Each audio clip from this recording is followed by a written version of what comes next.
Bom dia, igreja. Feliz sábado a todos.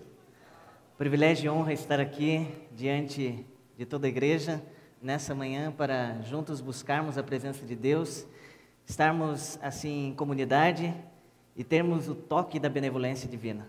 Amém? Irmãos amados, eu estou hoje feliz pelo menos por 3 coisas. Em primeiro lugar, porque hoje é sábado. Amém? E o sábado é um dia especial no qual nós separamos tudo para estarmos bem pertinho de Jesus. Amém? O sábado, você bem sabe, Deus deu para você por 24 horas, para você pensar nele, para você estar com a sua família, para você ter, de fato, uma santificação especial. Mas eu também estou feliz hoje porque nós temos visitas no nosso meio. Quero ver aqui as mãos das visitas que estão aqui essa manhã. Muito bem, sejam muito bem-vindos. As pessoas que estão aí perto, por favor, cumprimentem. Eu fico muito feliz quando vai uma visita na minha casa. Fico ali satisfeito. Mas quando uma visita vai na casa do meu pai, eu fico muito mais feliz. Estou feliz também, irmãos, porque hoje, em terceiro lugar, é o Dia Mundial do Jovem Adventista. Amém?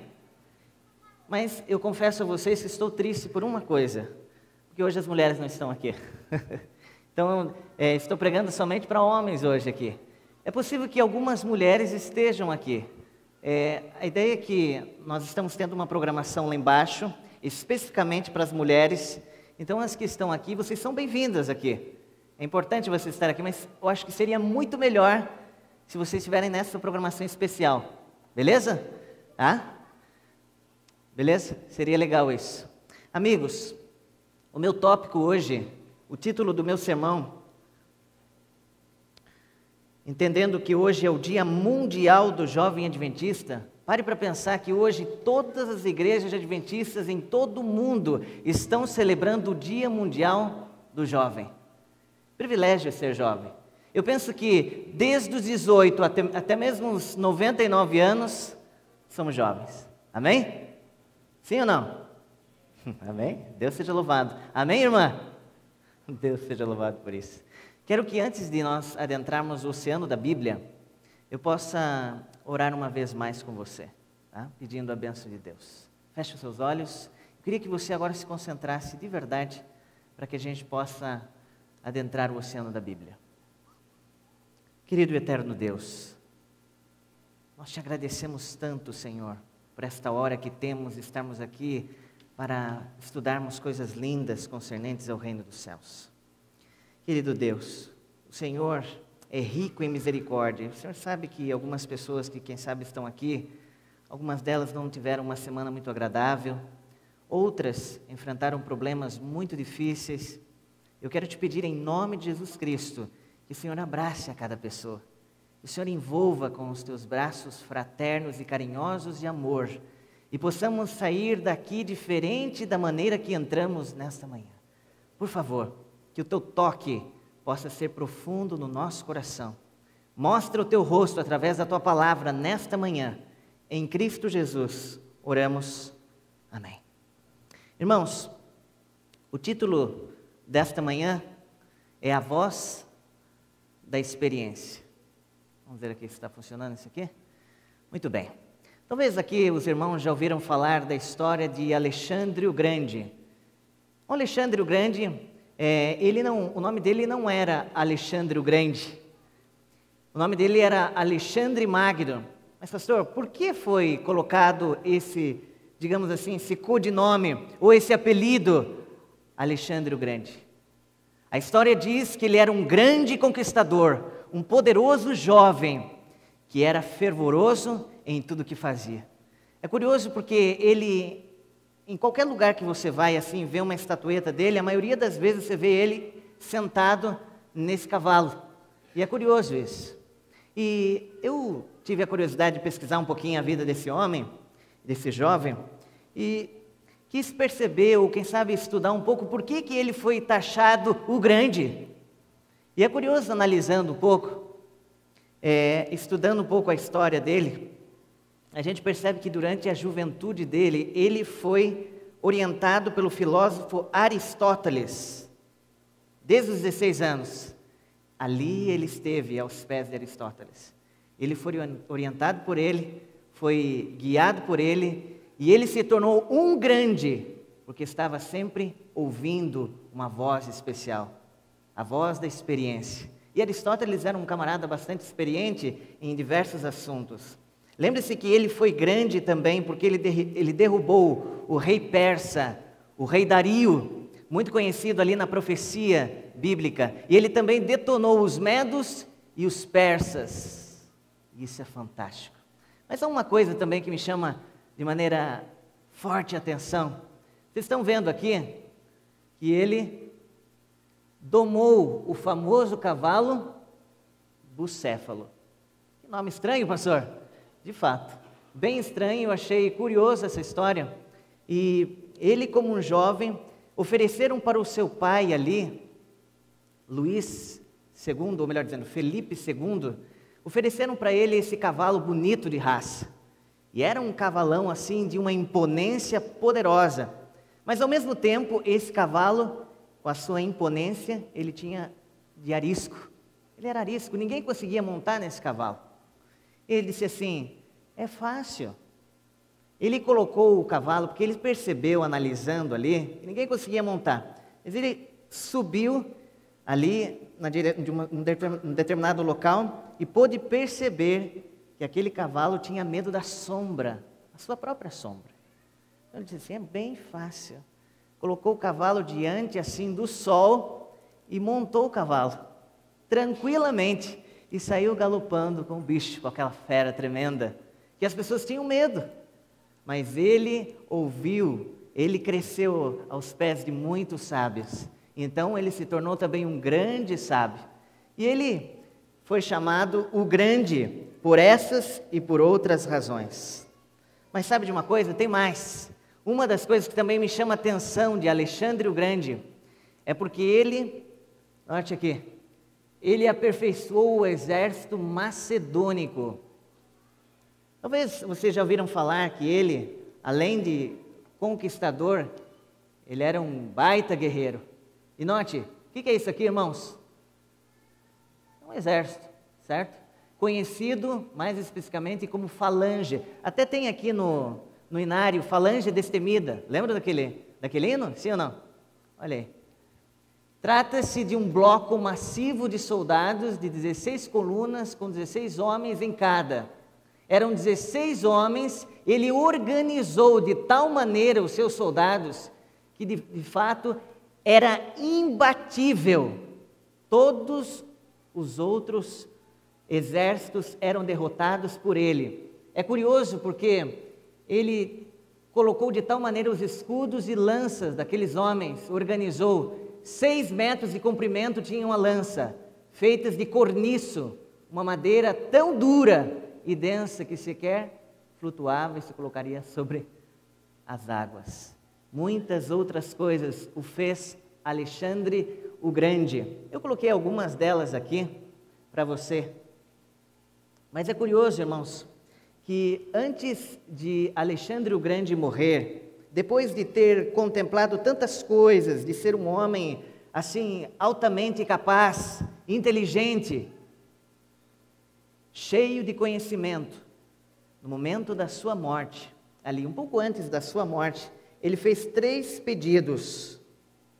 3 pedidos específicos. Note o que ele diz. Vamos ver aqui. Note. Que seu caixão fosse transportado pelas mãos dos médicos da época.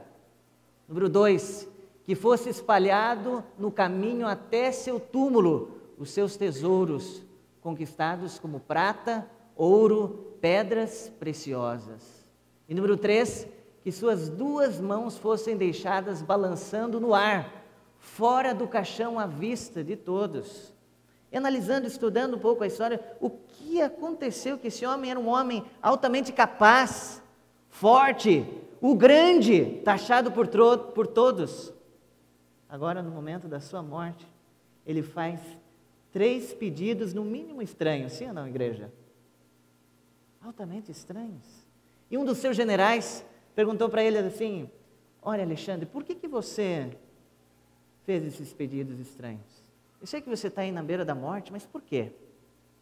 Então, ele disse: quero que os mais iminentes médicos carreguem meu caixão para mostrar que eles não têm poder de cura perante a morte. Ninguém, diante da morte, tem o poder da cura. Ninguém. E ele entendeu isso.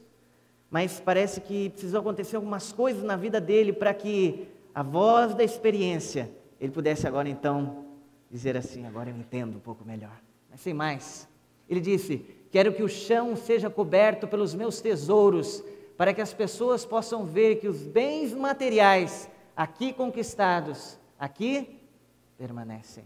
E número 3, quero que minhas mãos balancem ao vento, para que as pessoas possam ver que de mãos vazias viemos e de mãos vazias partiremos. Que coisa tremenda, verdade?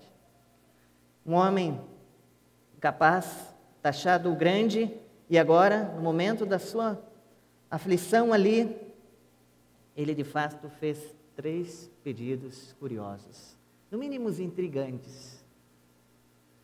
Eu não sei qual seria o seu pedido nessa manhã, nesse dia mundial do jovem adventista. Talvez eu estou falando para alguém aqui que está sofrendo problemas muito difíceis, no qual você não sabe como lidar com eles. Qual seria o seu pedido nessa manhã para Deus? Talvez fama, talvez poder, como esse grande homem. Alexandre percebeu que tudo isso foi importante, mas na realidade naquele momento não era importante nada. Parece que tudo caiu por terra. Em algum momento da vida, a experiência vai mostrar para nós, os jovens, de 18 a 99 anos, que nesse mundo aqui, de nada nós levamos. Qual é o seu pedido nessa manhã? Qual é o seu pedido? Sabe que certa vez, Deus também deu oportunidade para um rei fazer um pedido. E ele fez. Eu quero convidar vocês a abrirem a Bíblia nessa manhã. E o texto para meditação está em 1 Reis, capítulo 3. 1 Reis, capítulo 3. Quero ver as Bíblias aqui nessa manhã. Quantos aqui trouxeram as Bíblias? Quero ver? Amém. 1 Reis, capítulo 3. A partir do verso 3. O texto diz assim. Todos acharam? Quem achou, diga amém. Quem não achou, procure. Amém? Diz assim: Salomão amava o Senhor, andando nos preceitos de Davi, o seu pai, porém sacrificava ainda nos altos e queimava incenso. Foi o rei a Gibeão para lá, para que sacrificasse por ele no alto maior. Ofereceu 1000 holocaustos, Salomão naquele altar. Em Gibeão, apareceu o Senhor a Salomão de noite, em sonhos, e disse-lhe Deus: pede-me o que queres que eu te dê. Note, ele ofereceu holocaustos. Era muito comum naquela época, aqueles homens, eles colocarem os holocaustos assim para oferecerem uma gratidão para Deus, para pedirem que de fato Deus pudesse purificar as suas vidas. A Bíblia diz que ele era um homem de Deus, ele era um jovem espetacular. E o texto sagrado diz aqui, mais especificamente no versículo 6, que ele respondeu: de grande benevolência usasse para com teu servo Davi. Era o pai dele, porque ele andou, poderia ter pedido fama, quem sabe uma namorada, né? Quem sabe uma esposa melhor, né? Na realidade ele não tinha esposa naquela época, né? Não tinha nem namorado, camarada, né? Mas você fica pensando que ele poderia ter pedido várias coisas, mas ele se viu diante daquela situação e ele não sabia o que fazer. O que fazer? E sabe, a autora norte-americana Ellen White disse que Salomão nunca foi tão rico, tão sábio ou tão verdadeiramente grande, quando ele disse: não passo de uma criança, não sei nem andar. Eu dependo de ti, Senhor. O meu pai fez grandes coisas. O meu pai, ele pisou na bola, como jovem também. A minha mãe, Senhor, Betseba, ele viu ela lá e acabou fazendo uma besteira. Morreu o filho, meu irmão. Mas depois eu nasci. Eu sei que o Senhor tem coisas grandes para mim, Senhor. Mas, Pai, eu não sei o que fazer agora. Eu lhe peço uma coisa. O que ele pediu? Sabedoria. Coisa espetacular para um jovem aquilo, irmãos. Sabedoria. E a Bíblia diz que Deus ficou tão contente com esse pedido. E você vê mais especificamente ali no versículo 10. Essas palavras agradaram o Senhor por haver Salomão pedido tal coisa. E disse-lhe Deus: já que pedistes essas coisas, não pedistes longevidade, nem riquezas, nem a morte de teus inimigos, mas pedistes discernimento entre bem e o mal, entre sabedoria. Então agora eu vou te dar. Versículo 13: também até o que me não pedistes eu te dou, tanto riquezas como glória, que não haja entre você e os demais rei igual a você, entre todos os teus dias. Deus deu para ele a tal sabedoria que ele tanto pediu. Sabe, irmãos, eu entendo que um jovem, quando pede, busca a Deus sabedoria, ou busca a Deus em primeiro lugar, todas as demais coisas vão ser. É por isso que Deus diz para nós, vale a pena a gente buscar a Deus em primeiro lugar. Você veja, ele pediu sabedoria, em outras palavras, ele pediu que Deus pudesse dirigir a sua vida, ele pediu discernimento entre o bem e o mal. Será que é isso que você tem feito lá na faculdade, no seu trabalho? Diversos ângulos, talvez de diversas carreiras, mas isso não é sabedoria. Isso não é sabedoria. Isso o que é? Não vê? Conhecimento. Mas note, inteligência. Existem algumas pessoas que são altamente inteligentes, são pessoas perspicazes. Note, o que seria então inteligência?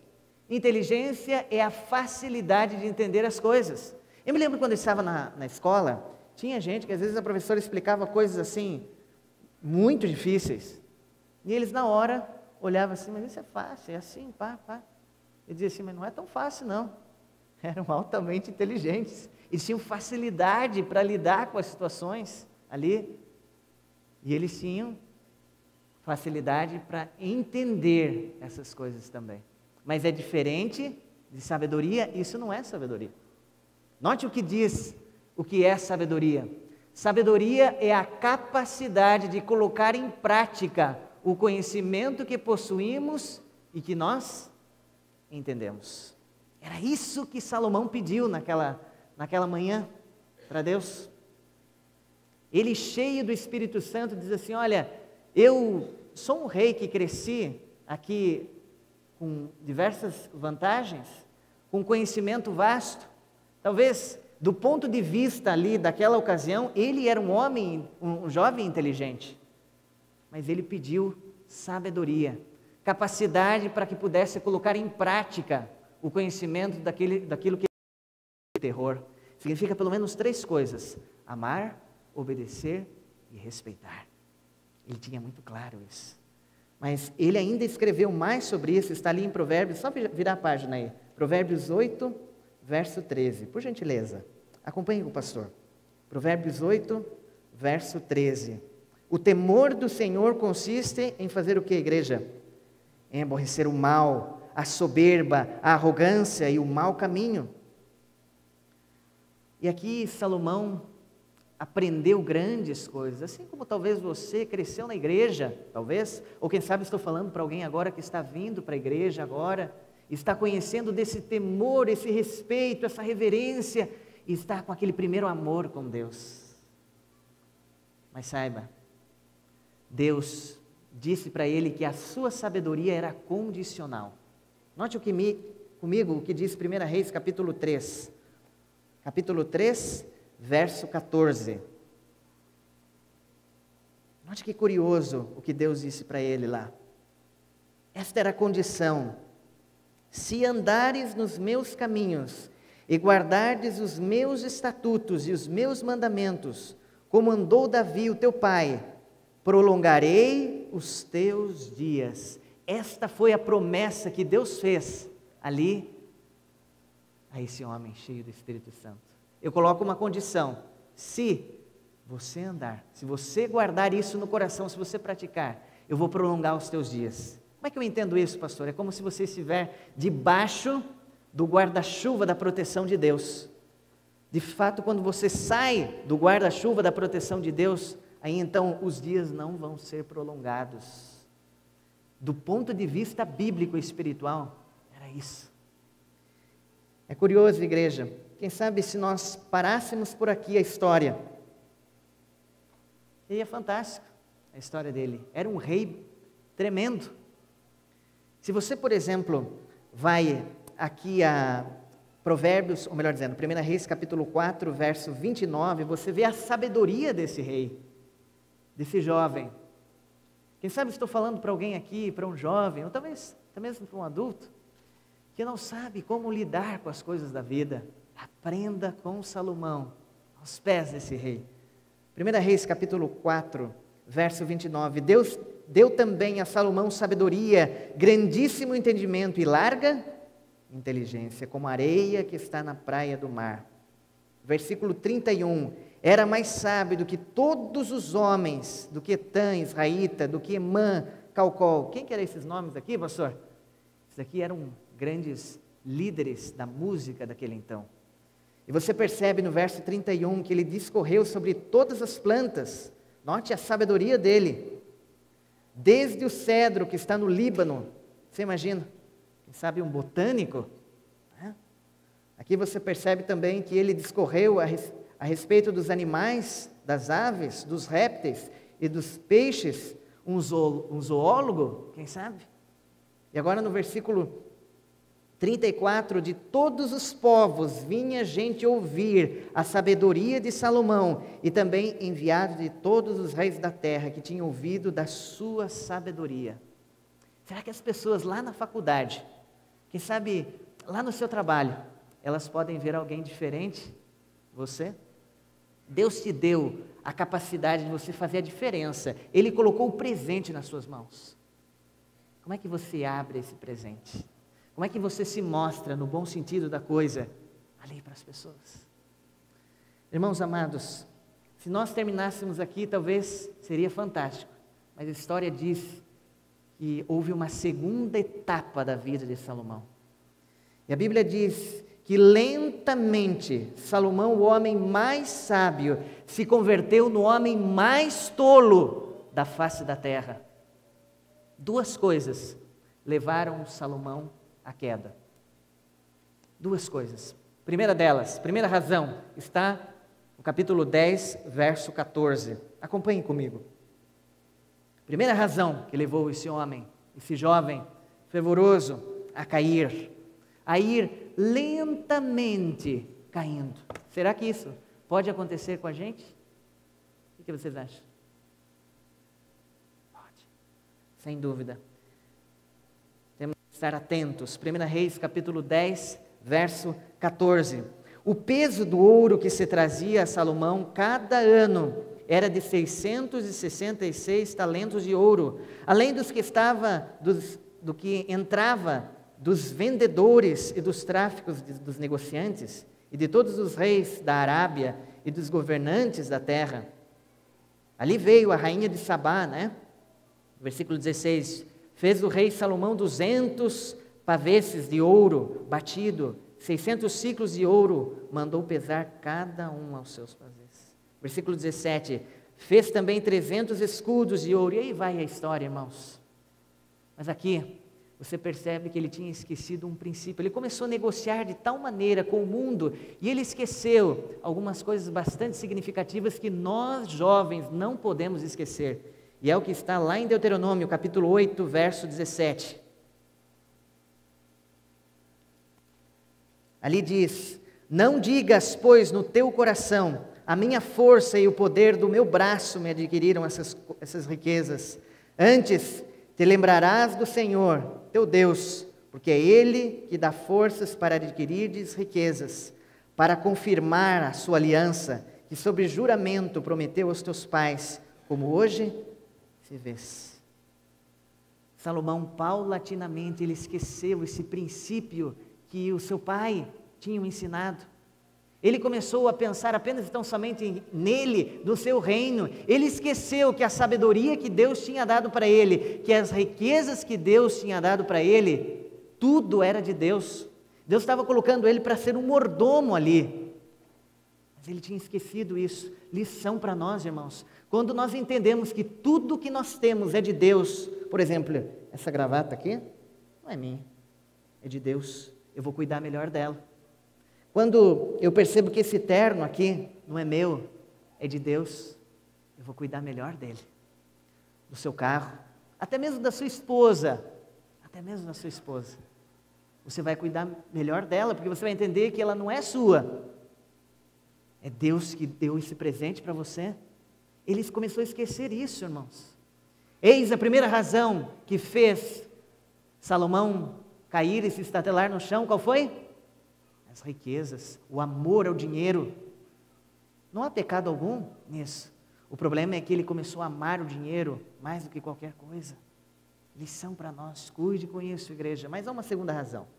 E a segunda delas está ali no capítulo 11, verso 2. Vamos ler desde o versículo 1.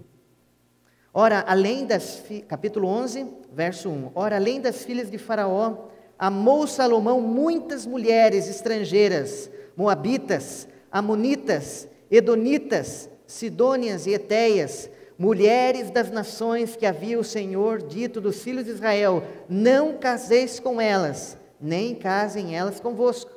É claro, né? Não tem como ele casar sem ela também casar, certo? E é curioso, porque ele, diz a Bíblia, se apegou com elas por amor. Olha que fundo que ele foi, irmãos. Versículo 3. Tinha o camarada, ele não era fraco. Veja aí no versículo 3. Tinha 700 mulheres, princesas e 300 concubinas. O camarada era fraco? Não era fraco, hein? E o texto diz que elas perverteram o coração. Estava pregando essa mensagem. O irmão disse assim: olha, pastor, uma já é difícil, imagina 300 concubinas, imagina 700 princesas, muito mais. Uma já é difícil, disse esse irmão para mim. Mas, irmãos, o texto diz que ele já, no versículo 4, sendo já velho, suas mulheres lhe perverteram o coração para seguir outros deuses, e o seu coração não era de todo fiel para com o seu Senhor, como fora Davi, o seu pai. Versículo 5 diz que Salomão seguiu Astarote, deusa dos sidônios. Irmãos, Astarote é o feminino de Baal. As pessoas que adoravam ela faziam orgias sexuais para adorá-la. E Salomão também acabou entrando nessa. Quase que imperceptivelmente, ele acabou se infiltrando nessa, porque as mulheres começaram a envolver ele de tal maneira, e o amor a elas, e paulatinamente o amor dele foi se esfriando em relação a Deus. Mas a Bíblia diz ainda que ele se envolveu com mais deuses falsos. O texto diz, ainda no versículo 5, que ele também se envolveu com Milcom, abominação dos amonitas, Moloque, que sacrificava pessoas humanas ali. Também a Bíblia diz que ele também se envolveu adorando Canos. Veja o que diz o versículo 6. Assim fez Salomão o que era mal perante o Senhor, e não perseverou em seguir ao Senhor como Davi, o seu pai, tinha feito. Nesse tempo, edificou Salomão um santuário, irmãos, em Quemos, abominação de Moabe, sobre os montes, fronteira de Jerusalém aí.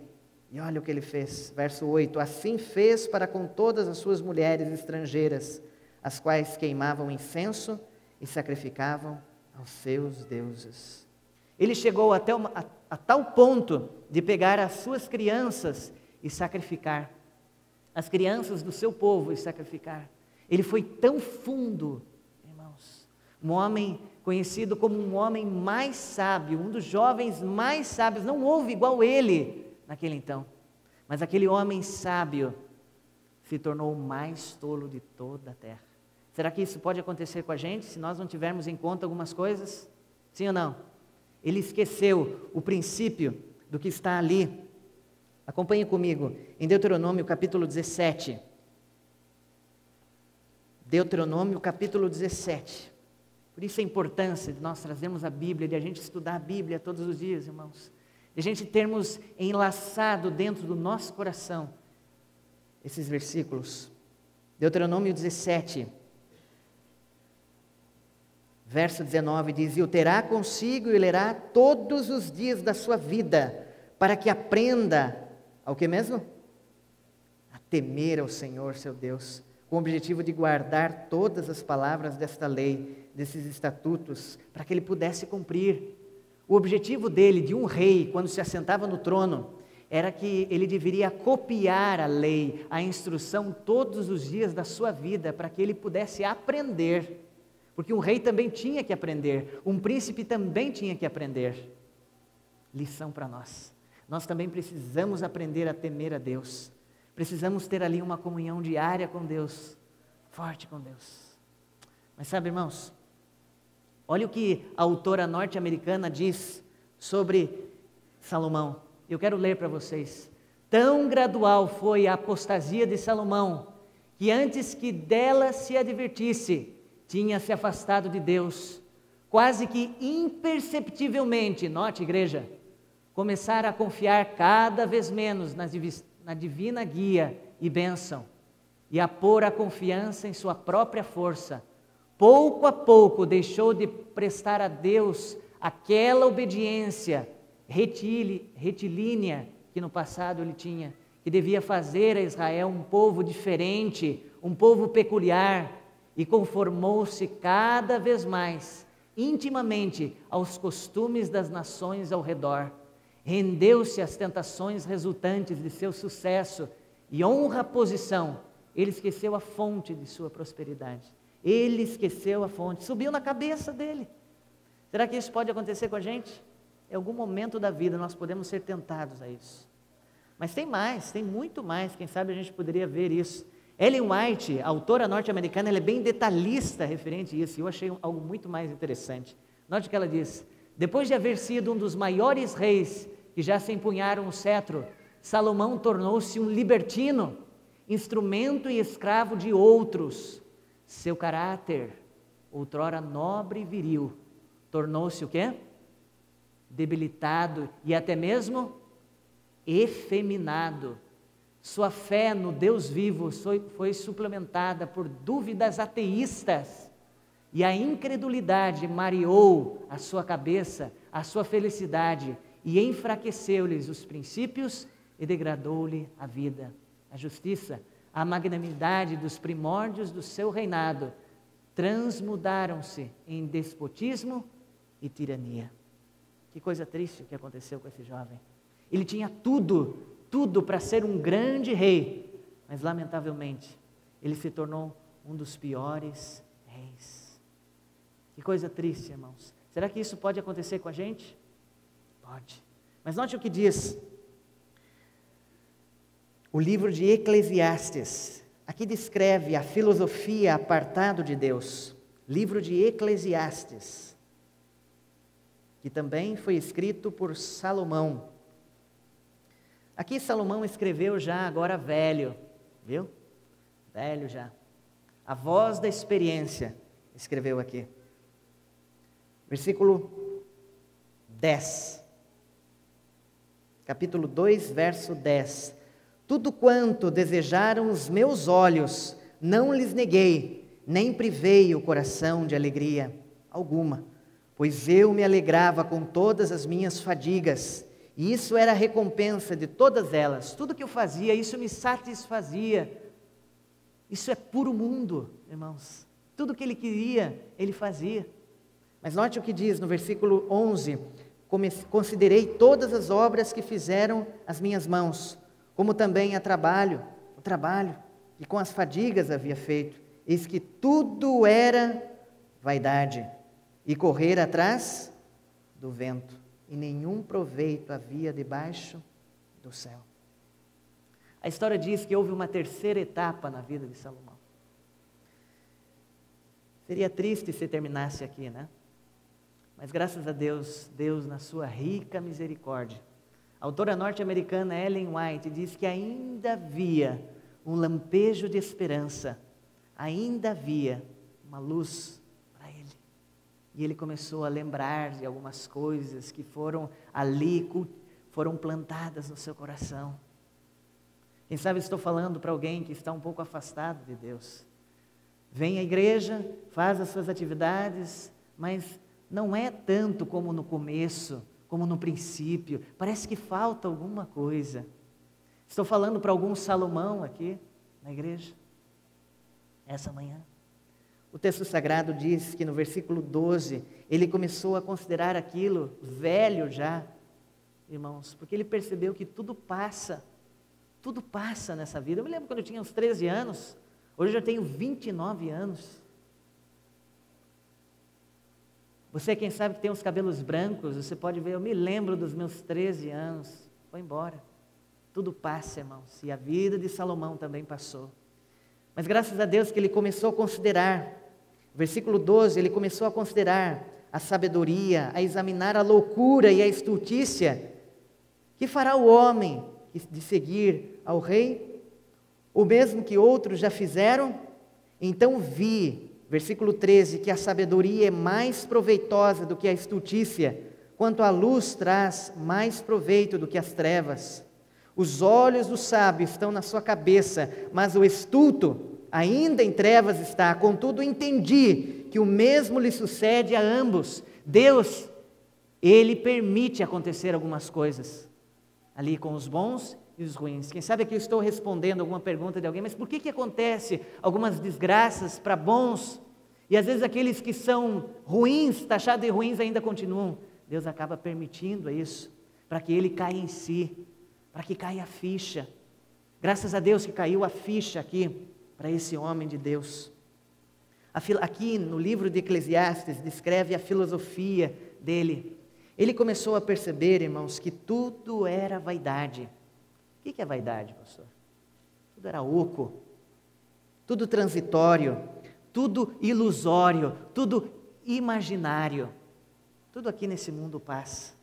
É como quando eu estava indo para a Argentina uma vez, me formar, e eu me lembro que eu estava quase acabando a gasolina, e eu via assim de longe, assim parece o posto de gasolina.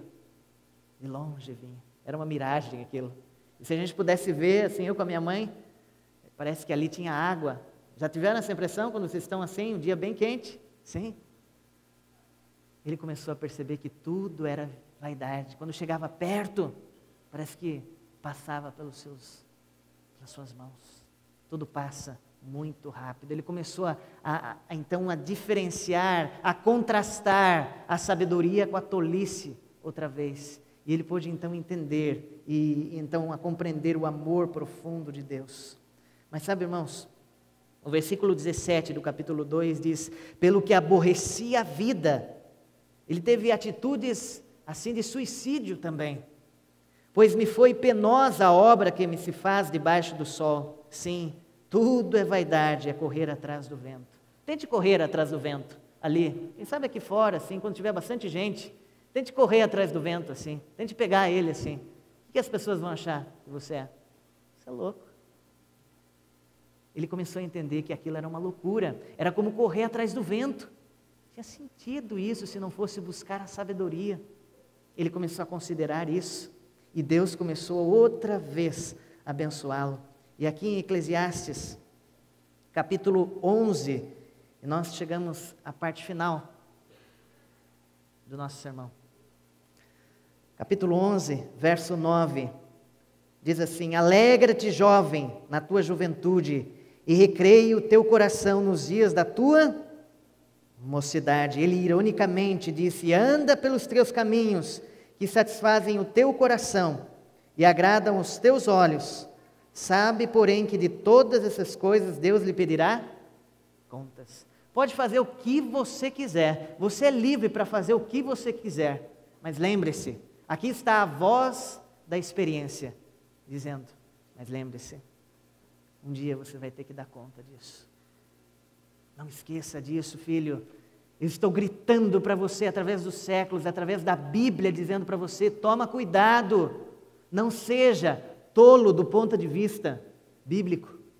O texto sagrado diz no capítulo 12, ele diz: lembra-te, como velho ali já, cansado, lembra-te do teu Criador nos dias da tua juventude, antes que venham os maus dias e cheguem os anos dos quais dirás: não tenho neles prazer. Antes se escureceram o sol, a lua, as estrelas do teu esplendor. Quando você ficar com dificuldade de ver, quando você ficar com dificuldade também até mesmo de falar, quando você ficar com dificuldades de ouvir, tudo passa, irmãos. Ele começou a sentir isso fisicamente, o peso dos anos. Ele percebeu que de fato, tudo o que alguns tinham falado era verdade, não era ilusão. Quem sabe eu estou falando para alguém aqui que entendeu bem o recado. Talvez se você esqueceu tudo o que eu falei, você não pode esquecer isso que eu vou ler agora, que está em Eclesiastes capítulo 12, verso 13. De tudo o que se tem ouvido, o resumo, a suma é: teme a Deus e guarda os seus mandamentos, porque isto é o dever de todo homem, porque Deus há de trazer a juízo todas as obras, até que as que estão escondidas, quer sejam boas, quer sejam más. Alguém aqui nessa manhã que entendeu a mensagem bíblica e nessa manhã gostaria de dizer assim para Deus: Senhor, quero te pedir que o Senhor tenha misericórdia de mim. Salomão, ele foi um jovem que acabou distanciando dos teus caminhos, mas graças a ele, ao Deus infinito, ele voltou para os braços. Ele começou a perceber que ele não era diferente daqueles velhinhos lá. Ele achou que ele era imortal. Ele achou. Nós não somos imortais. Graças a Deus que nós temos a esperança da volta de Jesus. Você vai ouvir uma música agora. Enquanto você ouve essa música, eu gostaria de convidar você para fazer um novo concerto com Jesus nessa manhã. Gostaria de pedir que você pudesse, à medida que você ouve a música, possa dizer: Senhor, aqui estou. Quero te pedir uma única coisa. Que o Senhor possa transformar a minha vida. Eu sou frágil, sou falho, já errei tanto na minha vida, mas eu quero me colocar diante do eterno Deus, do exaltado Cristo. E se nessa manhã você sente o toque da benevolência divina, eu quero convidar você, não para você ficar em pé, mas para você levantar-se aí dentro de você, levantar aí dentro de você e dizer assim: Senhor, eu quero começar uma vida nova. Talvez a sua vida está destruída do ponto de vista humano, do ponto de vista espiritual não. Quando você ouve, você toma a sua decisão.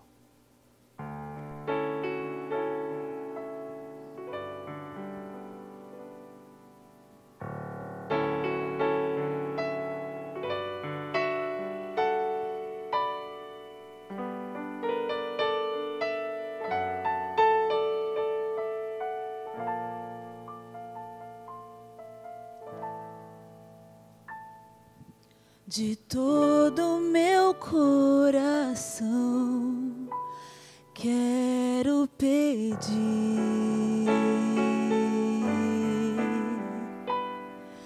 que Deus possa vir morar em tua vida, que te guarde ao entrares ou saíres de qualquer lugar. Proteja o que é teu, te faça crescer e prosperar.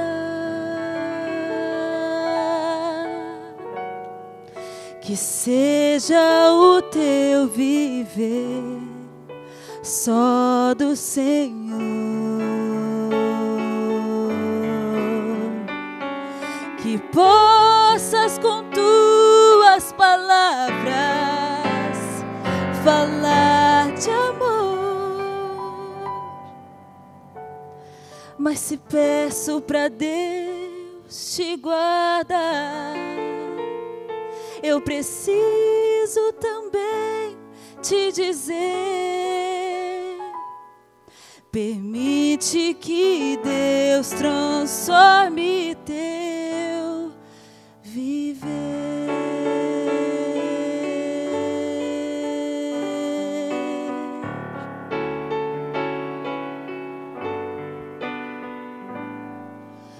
De todo o meu coração quero pedir que Deus possa vir morar em tua vida, que te guarde ao entrares ou saíres de qualquer lugar. Proteja o que é teu, te faça crescer e prosperar.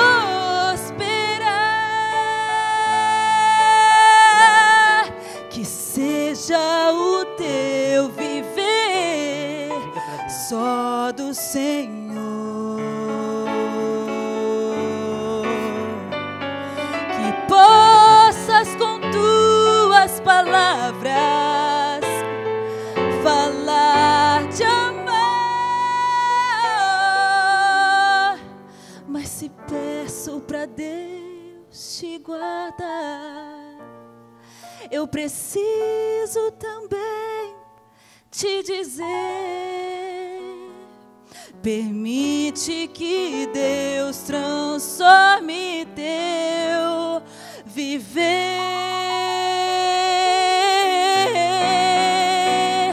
para que vivas sem medo e sem culpa, para que encontres a paz do Senhor, sem perder a esperança de ver Jesus voltar.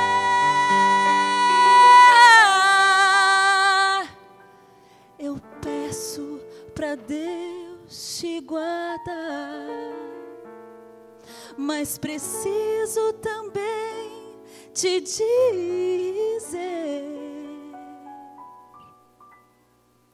permite que Deus transforme teu viver.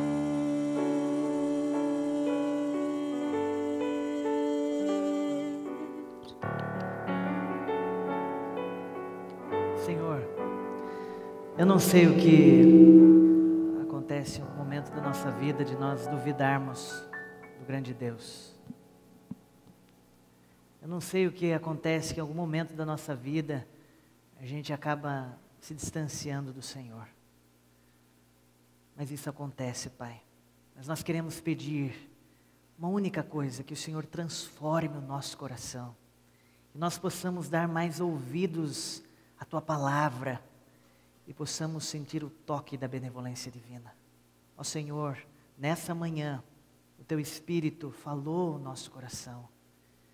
Obrigado porque o Senhor ainda está falando, ainda em tempos difíceis, no tempo em que as pessoas parecem que não amam mais umas às outras, nós podemos tomar posse por completo da Tua palavra e das Tuas bênçãos.